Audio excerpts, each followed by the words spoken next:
then Cain goes away from the presence of the Lord, and the text says that he settled in the land of Nod, east of Eden. And then we just have this verse that says, Cain knew his wife, and she conceived and bore Enoch. And so she just arises. I mean, there's been no mention of her, really hasn't been mention of anyone else prior to this point, which is one of the reasons that I think that this question arises. But I would say that if you're going to take the biblical account, as I do, as saying that God gave rise to the human population from this original pair, Adam and Eve, then you've got a number of options that are before you.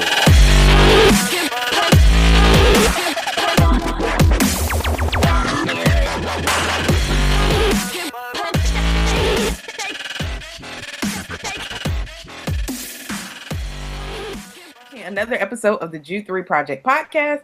As always, I'm your host, Lisa Fields, the founder of the Jude 3 Project. And today I'm so excited to bring you another special guest, Dr. Keith Plummer. Welcome, Dr. Plummer.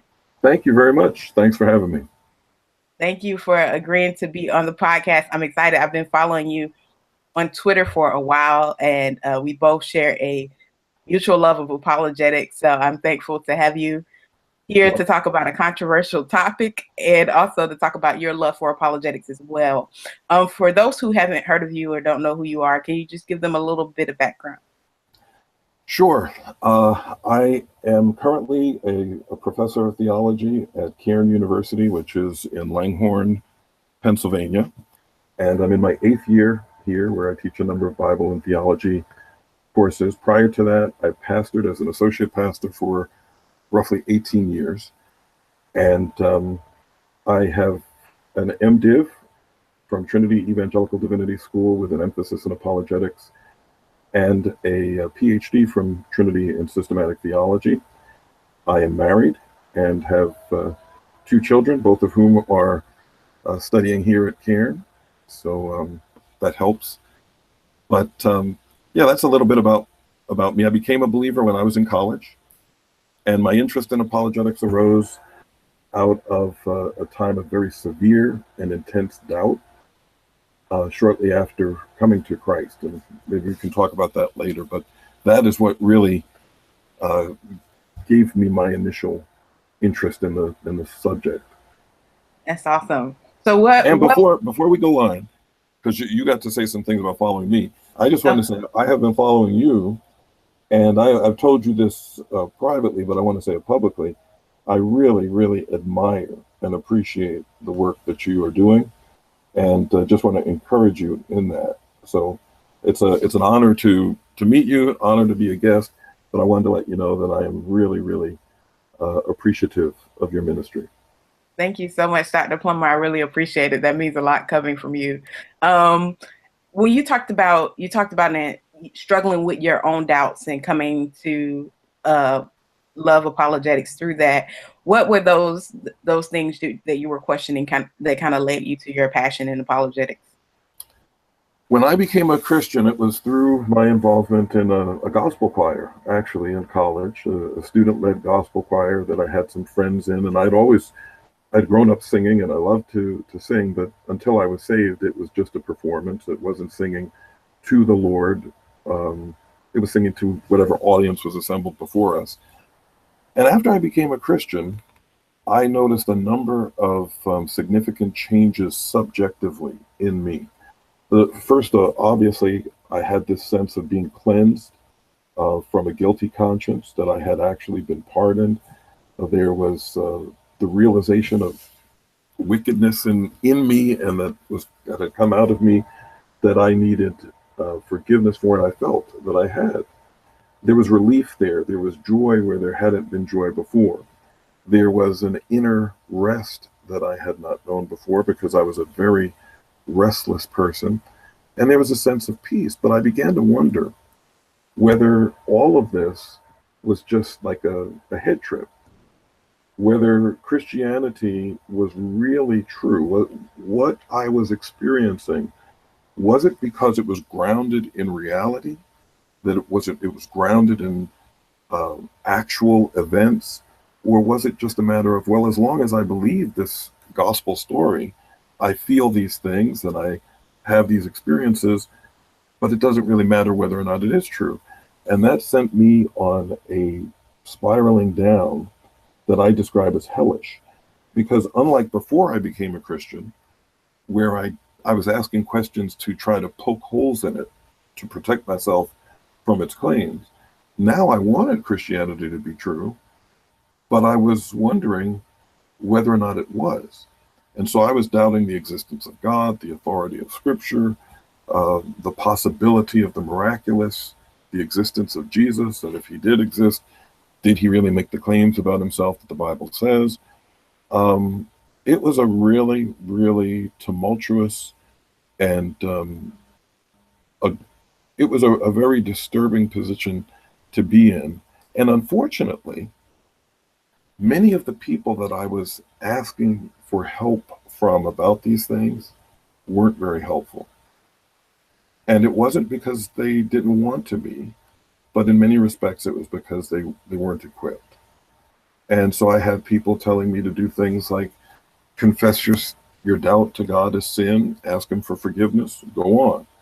I did that. There was some temporary relief, but the questions were still there. And then I had other people who were just saying, stop thinking about those things.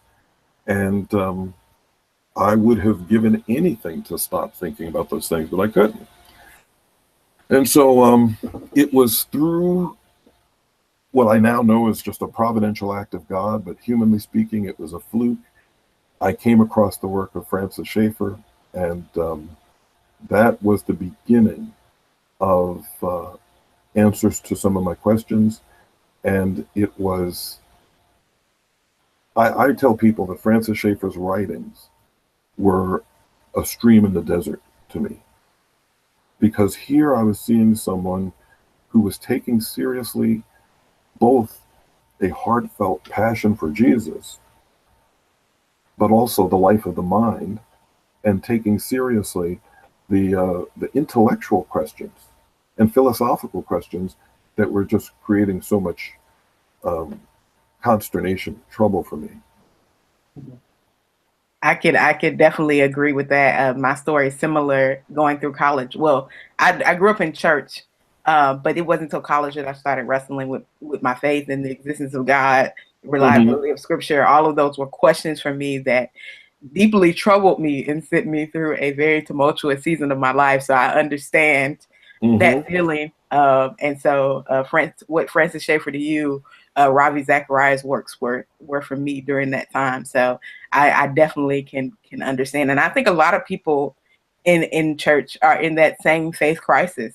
Yes. They may not have been able, feeling like they can verbalize it. But a lot of people are in that same space in churches today.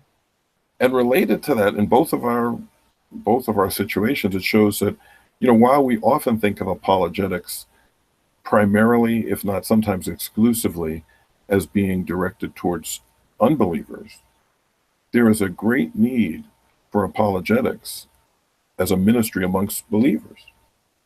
Because we do go through seasons of doubt. We do begin to wonder about what it is that we have given our lives to, and particularly in times of crisis. And so I see apologetics as both an evangelistic ministry, but also a ministry of love and mutual discipleship amongst believers. And I definitely agree. It's funny that you said that, because most of the people that I get emails from are believers who were wrestling with their faith, not necessarily unbelievers who have came to know Christ through apologetics. While we've had people telling stories of people they've been able to engage, unbelievers they've been able to engage, I get emails from people and messages all the time that are believers telling me thank you because I was about to walk away from the faith. So yeah. That's a valuable work. That's a valuable and necessary work. Definitely important. So one of the reasons I reached out to you was to have you on to talk about something that I saw on the Breakfast Club.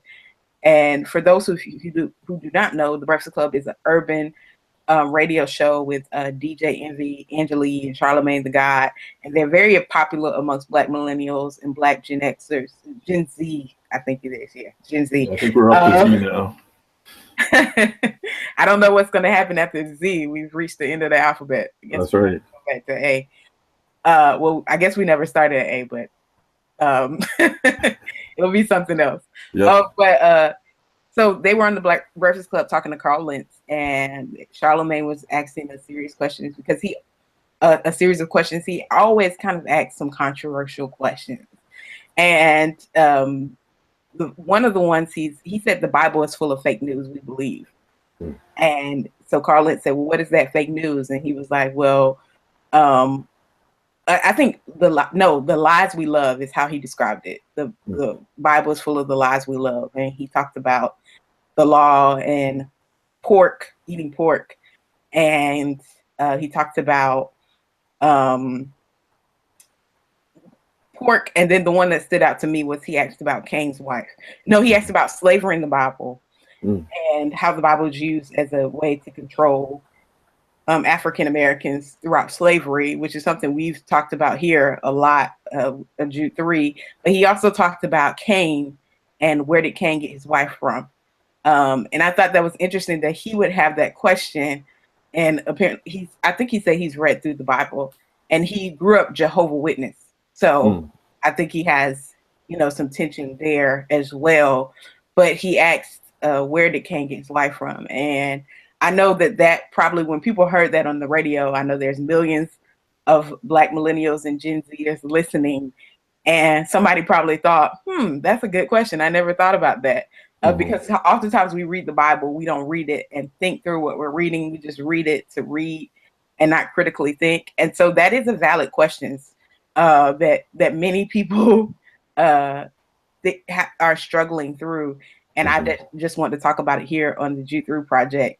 So when we think about that question, I know that was a long introduction to that thought, but when we think about that, Dr. Plummer, what are some things that we should keep in mind thinking through? If you were asked that question, what are some foundational things you would lay out first before you went into that question?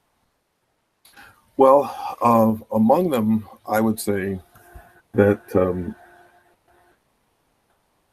if one takes the Genesis account as written, the text itself doesn't really give us any indication in terms of explicit information about Cain's wife. She comes up just kind of matter-of-factly in the text, whereas the main characters prior to this, human characters, have been Adam, Eve, Cain, Abel. Then there is the condemnation of Cain's killing his brother, and then Cain goes away from the presence of the Lord, and the text says that he settled in the land of Nod, east of Eden. And then we just have this verse that says, Cain knew his wife, and she conceived and bore Enoch. And so she just arises. I mean, there's been no mention of her, really hasn't been mention of anyone else prior to this point, which is one of the reasons that I think that this question arises. But I would say that if you're going to take the biblical account, as I do, as saying that God gave rise to the human population from this original pair, Adam and Eve, then you've got a number of options that are before you. You can say that Cain's wife was another offspring of Adam and Eve. There have been some who said, oh, another option would be the possibility of his having relations with his mother, Eve. And I think that the first of those is what we have to pretty much conclude, that this was another offspring of his parents, if in fact they are the original pair. Now, there is something else that comes up. Some people might be familiar with a lot of the discussion about the Genome Project and some of the scientific pronouncements that have been made recently, saying that, well, the genetic diversity that we see among the human population now could not have arisen from a single pair, and therefore they postulate an original community of several thousands of people, so that there might have been this other human population that did not originate from Adam and Eve. I don't take that view. And if those are the options before us, then I feel like what's necessary is to infer that this was another offspring of Adam and Eve. Mhm. Yeah, and that's originally how I've looked at that's well still how I look at it today. Um, but then there's some problems that arise from that view because then you have the problem of incest that Mm-hmm. comes up. And one of the things that we talked about previously before we started recording was this idea that I was saying that well the law wasn't established yet, so it wasn't it could be looked at as not necessarily being wrong, but you brought up a good point about Cain and Abel, and that the Mm-hmm. law wasn't established, and there was no law that said murder was wrong before Cain killed Abel, but we still know that it was wrong and Mm-hmm. that God judged him for it. So the ethical issue of incest pre law comes up with this position. How do you think we should? What are helpful ways to navigate through that? I know there's no like one answer that solves it, but what are some Yeah. things you keep in mind while thinking through that? Well, I think there are going to be problems. I think with any view that one takes. Uh, but since Adam and Eve are given the command to populate the earth, and we're starting from scratch, I think that this is a very unique situation within the history of humanity in which God, in order to do this, um, permitted that. Uh, one thing else that I would say is that if if that is the case, then not only do we have to look at it from the perspective of that time, but you have to also remember that the Pentateuch is being read by Jews who are familiar with the law. And so they themselves would probably raise some of those same considerations, though, as I said, as you read the text itself does not give any sense of um,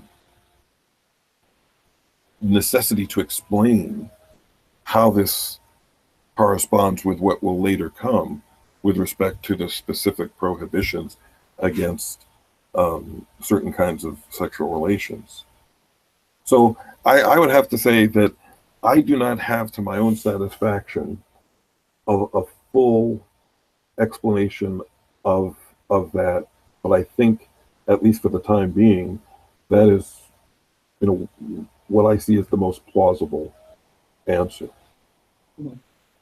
When we're confronted by these questions and challenges as believers, and they're kind of given to us as a way to poke holes in our faith, what are some strategies that you think we should have for these questions, for passages that are complicated, complex? I think Glenn Archer has a book that is titled "The Encyclopedia of is it Problematic Passages?" You know what book I'm talking about? I have it on my bookshelf somewhere. But he talks about these passages. I was trying to use his title because I thought it fits this. It sounds like it fits. I'm not familiar with that It particular work, but it sure sounds like it fits. but, I think it's Gleason Archer is his name. Oh But yeah, Gleason Archer. yeah, Yes, he used to be at Trinity. Yeah. yeah. So he has a book, and I think his title kind of sums up the questions that these are. But I can't think of it right now. But when we're confronted with these questions, what are some strategies that you think we should use?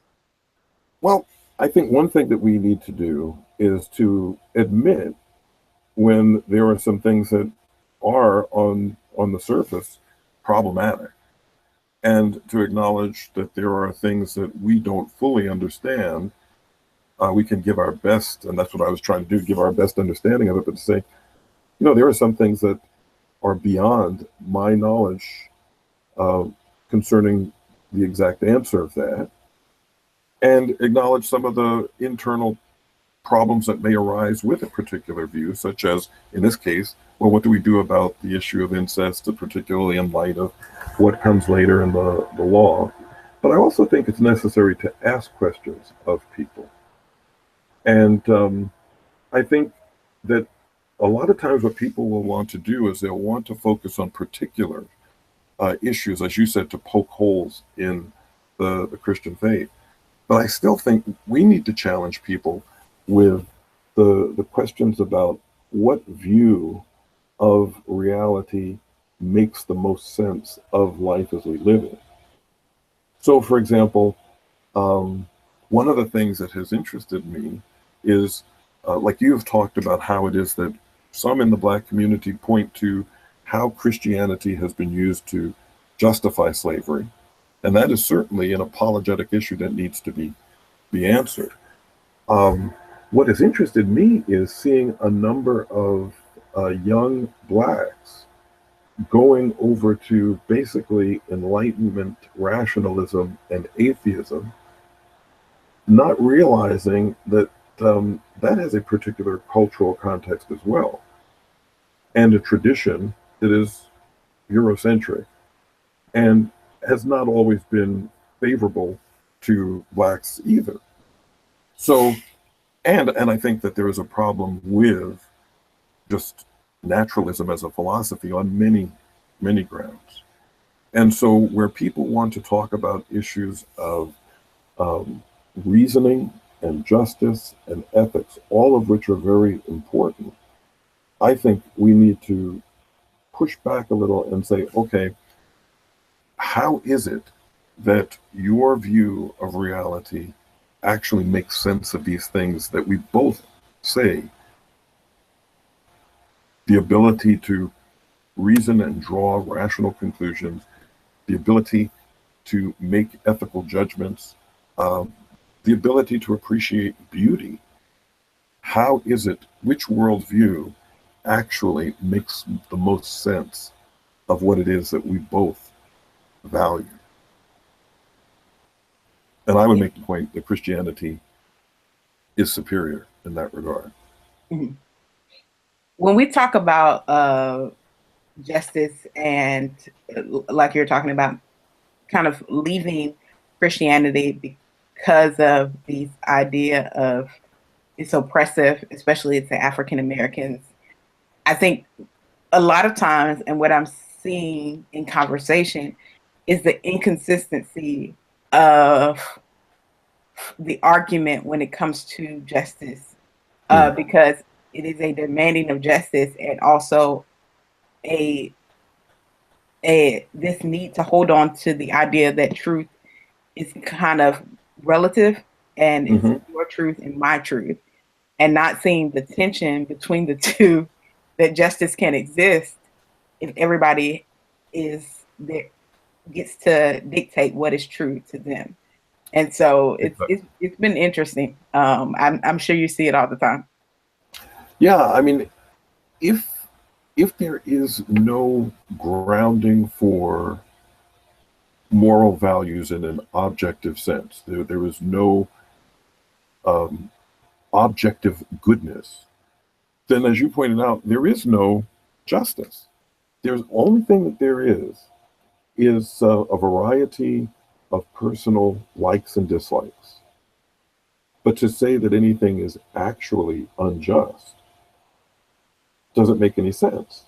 And so you're right that there is a great inconsistency where someone on one hand is going to say, well, truth is relative, but then on the other hand, express moral indignation at what I would say are actual injustices.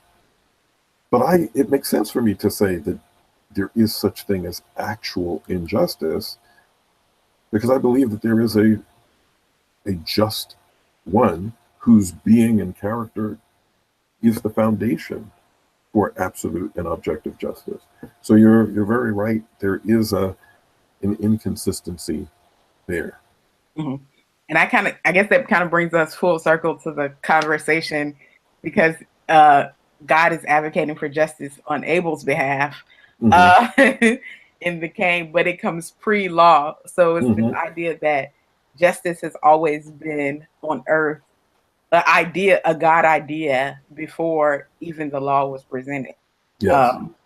So that's interesting that we came kind of full circle with that concept and idea. And I thank you for helping me think through that before we went before we hit record, because I think I never thought through that concept in thinking how problematic it is to say, just to throw out the argument, well, the law hadn't said that incest was wrong. There was no law to say that incest was wrong. So that means that it was okay pre-law. I think you pointed out the flaws in that argument. While God may have allowed that to happen, it still is problematic for us to just say, "Hey, this is the argument in case closed." Yeah. Because then there's going to be another. There's always going to be questions, no matter what defense you give. There can be series of questions. And you know what? Going back, I was just thinking about what you asked before, and I didn't respond as I think I should have, at least by omitting this.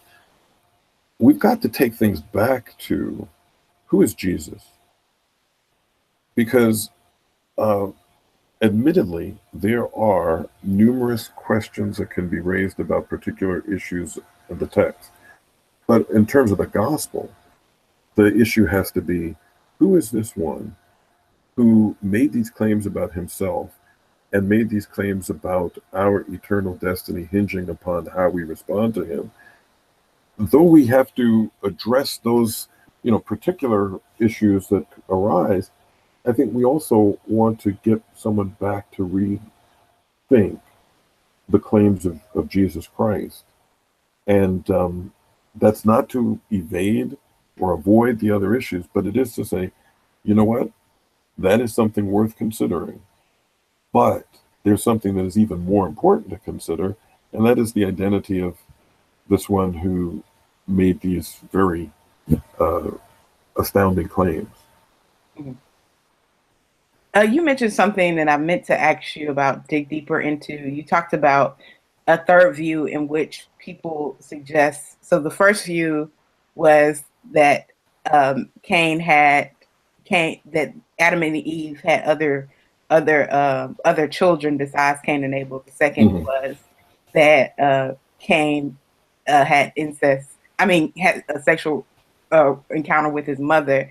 Which I think is really problematic. Yeah, I've never heard that one before. That was my first time hearing that one. Because she is said to be his wife, and so that would be problematic. But the third one, I'm sorry, I just want to clarify that. And then the third one. The third one was the idea that there was another people group. Where does that whole concept? Can you just talk about that a little bit, and what the research is on that, and kind of where that came from?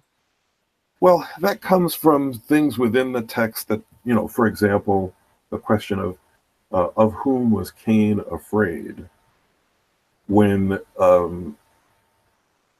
after he kills Abel, he's concerned that someone will take vengeance on him. And so some have postulated that there is another population, that actually we have a much larger population than what we might initially think.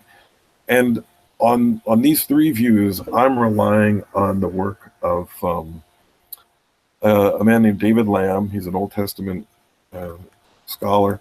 He wrote a book called Prostitutes and Polygamists and Prostitutes. I forget which one comes first, but he also wrote a book called God Behaving Badly, in which he deals with some of the ethical objections and questions that are raised about God in the Old Testament.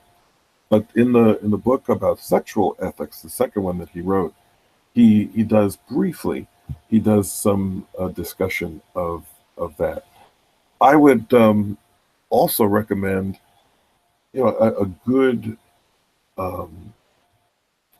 good commentary on Genesis, and there are several that could be read, but concerning Adam and Eve and human origins and so forth, One book that I would recommend is one by a man named C. Jack Collins, and it's called "Did Adam and Eve Really Exist, and Does It Matter?" Because though he's not focusing particularly on this, he is making a case for the historicity of Adam and Eve, which is uh, especially with the rise of theistic evolution. Um, there are some who would even identify as Christians who would say, um, well, it's not necessary to believe that they were historical figures from which the the human population arose. So some of that is related to that discussion. Mhm. That's helpful. What would be any other books you would recommend on the topic, Um, or just apologetics resources in general to help us think through different different questions that we might deal with? well, apologetics resources that I would recommend that isn't really dealing with giving you particular answers to questions, but I think a very helpful resource in terms of engaging in conversations. I know, and I listen to with great interest your conversation with Melinda and Amy from Stand to Reason. Oh, okay. Yeah. Yeah, and Greg Koppel with Stand to Reason, his book Tactics, Game Plan for Discussing Your Christian Convictions, I think is very helpful. Um, Another book that deals with questions, because I think asking questions is really, really helpful, is one by Randy Newman called Questioning Evangelism, making use of questions in terms of engaging people in spiritual conversations. Uh, there is a recent book, which I have not gotten into, uh, and I don't have it here, but it's published by IVP, and it's a book. It's like an encyclopedia dealing with issues of Christianity and science. And there are a number of articles in there that have to do with questions of human origins. Though I think, from the reviews that I have read and just browsing through the book, it is much more oriented towards uh, maybe in some respects of a theistic evolution position or leaning in that direction. But there are some issues in there that I think are helpful for dealing with questions about origins. Awesome. Awesome. Well, that's extremely helpful. How can people get in touch with you on social media, or do you have a blog as well? You know, I do have a blog that's up, but it's defunct. Um, I used to blog and then I just stopped. But the best way to get me through social media is at Christian Mind, but it's XIANMIND on Twitter. And I just want to say that's not self referential. The name of my blog used to be The Christian Mind, but it's named after a book that was really, really influential on me by a man named Harry Blamires years ago called The Christian Mind, in which he was dealing with the distinctives of a Christian orientation towards reality. And that was such an impact on me. Um, I took it. So now I can let people know that I'm not saying that I am the Christian mind, but this is an honor to a book that was very helpful to me. Awesome. Well, thank you so much, Dr. Plummer. I really appreciate it. And I think you've given us a lot to think about and some resources that'll be helpful for navigating these questions and other questions that may arise in engaging people on a day-to-day basis. So thank you so much. Thank you very much. It was a pleasure, and I wish you the best in your continued ministry.